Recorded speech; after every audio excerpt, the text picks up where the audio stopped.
Hello guys, welcome to another video, and today we are going to be talking about 10 startup business models. So definitely, if you have a business, if you're thinking about starting a business, or if you're even just part of a business, you need what is known as a business model. And essentially what that is how to make money enter your business. So every business you can possibly think about out there must have a business model, a business strategy that allows it to make money come inside. And so there are different models with which you can go, and we're going to be looking at 10 of them today. So I hope you're ready for this.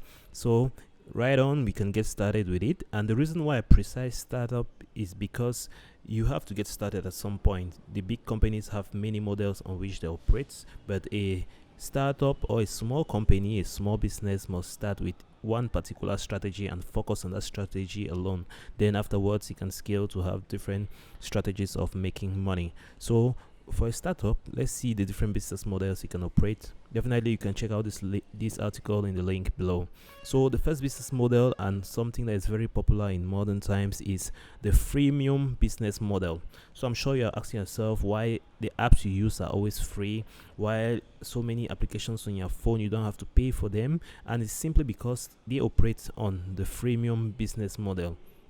And the way this model works is that they make money by having you on their platform. So they make money as you use the platform. So they can either show you ads, or the time you spend on the application is what generates the income. So this is the freemium business model, and it consists of either selling you products inside the app or making money through advertisement. So it's very, very popular on Android phones and many websites as well. And this is how platforms are essentially able to make money without charging you any cost upfront. So any application you go to the Play Store, the App Store, and you download, you're going to see some of them don't have prices attached to them, simply because they either make money through advertisings, and that's why you see so many applications littered with different ads, or they make money by selling you products inside. So this is a very popular model, and it's very useful. So if you're thinking of starting a business and you want to make it free, you don't want to charge your customers directly, you can go with a freemium business model. Either you can sell some additional features, or you can put advertisements on your platforms, and that will generate income from you. So moving on to the second business model, which is a subscription business model. You directly charge your users for a subscription. So they have to pay for a subscription. It can be for different things, and you can really see this with Netflix and all the streaming platforms, where you get to pay to have maybe a certain quality of video, pay for some time, you pay a monthly fee, you pay a yearly fee, and so on and so forth. So it's quite straightforward, it's quite simple. People get access to all the features instantly, and they don't have to worry about paying additional things. They don't have to worry about paying ads. So this subscription business model is quite direct and quite straightforward. And so if your business is something that doesn't really evolve that much, you should definitely go for a subscription model. But ensure that your business is providing a very direct value to your customers, so that they should be able to see the value you're going to provide to them instantly for them to pay for that subscription. So if they don't see the value to it, then it's not going to work. So a reason why a subscription will be difficult to work on certain apps is because the value is sometimes optional. So you use some apps, you can have many other apps that do the same thing. So why would you be paying for a subscription here? Why would you be paying for a subscription here while you can have another ad that does it maybe for free? So that's why the subscription model is difficult to implement on apps, but it can be easily implemented for streaming services, because they have products that maybe the others don't have easily.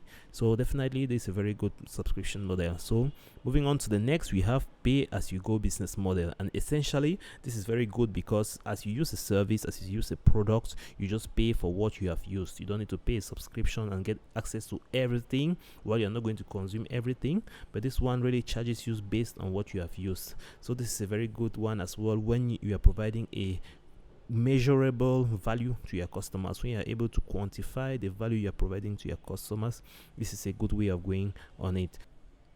So the pay as you go business model is quite good for those services where you can really quantify the value you are providing to your customers, so they are confident that you are just paying for what they want to watch. So it's not going to work in certain businesses, but it works perfectly well in others. So definitely you should check this out. So moving on to the next, we have the marketplace business model. And so essentially what this is that you have platforms where other people put their products on your platform and you are in charge of monetizing it. So you get a fee for every product that is bought, like Amazon, Fiverr, and urban companies. What they do is people, buyers, sellers come onto their platforms. The sellers can post their products, and Amazon now can charge them a certain fee or a certain percentage of all of their sales. So this is the marketplace business model.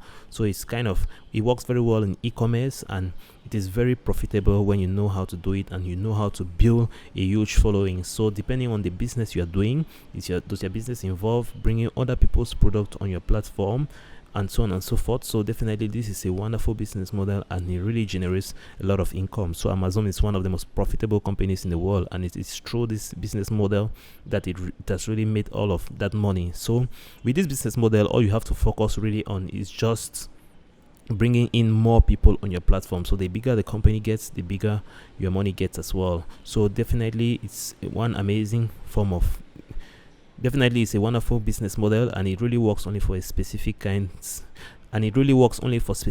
of businesses. So moving on to the next, we have fee for service business model. So in this business model, you generally just get to pay a fee, and then you're offered the service. Like, think about banks. You have to pay a fee to maintain your account. You have to pay a fee to really get access to certain features, and so on and so forth. So it's not a subscription, it's not a pay as you go, but you just pay a fee and you get the service, all of the service. So this is how this one works. So moving on to the next, transactional business model. So you can just think about the market where you go and shop, trade by barter. So these business models are not really limited to only digital products, but they can apply to every source of business. So you think about transactional business model, you think about you trading something for another, and so on and so forth. So this is the most popular one in the world. So it happens everywhere. So I'm not going to elaborate too much on this, but you know what the transaction is. And so a transactional business model is basically just exchanging a service for another, or exchanging a product for another, and those kinds of things. It can still be money, it can still be anything else. So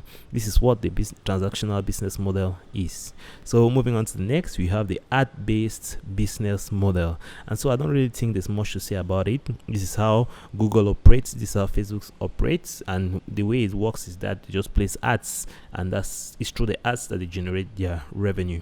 So they have their platforms, and on their platforms they place ads at specific places. They sell ads, you see, they sell ads and they show ads to their users. So we can work on this in such a way that, so this is opposed to the freemium model in the sense that you are the one managing the ads. In this case, you are the one deciding which ads come in. You are building the infrastructure to put in the ads. So this is the business model that platforms like Facebook and Google use. So they aren't just placing any types of ads, but they are the ones who created the platform for the ads to be displayed, and so definitely they're able to make a lot of money from that. So this is a wonderful business model, and it has made all these companies billions of dollars. So definitely you want to check this one out.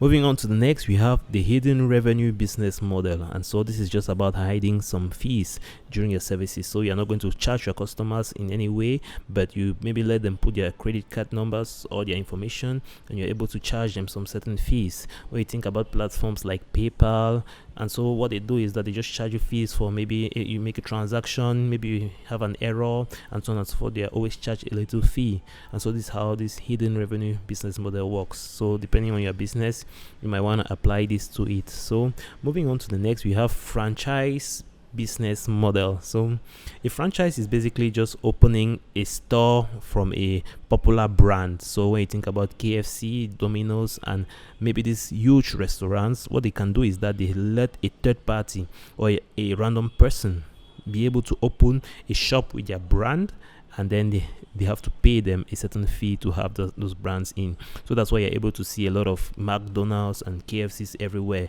It's not necessarily the main McDonald's company running those businesses, but it's just a franchise, and then they operate under certain rules, they operate under certain guidelines, and they have to pay a certain sum of money to the main company. But the main company doesn't have ownership of those franchises. So that's what a franchise is in a certain sense. So definitely it's a wonderful business model when you have already a popular brand.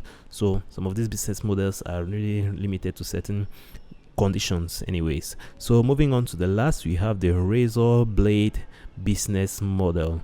And so in this business model, essentially you are selling complementary products. So maybe you sell one product cheap because you know that there's another product that comes as a complement for that one, and you can make a lot of money from that other product. So you see, so they'll sell a cheap product to you and you feel like, okay, it's cheap, I'm gonna afford it, while they have another product that you must buy that is going to be more expensive. So this is kind of a tricky business model, but it's a very effective one, and really it applies in a lot of domains. So definitely it's a wonderful business model to go with. So here you have it, the list of the 10 different business models. If you have any question about any one, make sure you drop it in the comment below, and hopefully we'll see you in the next video.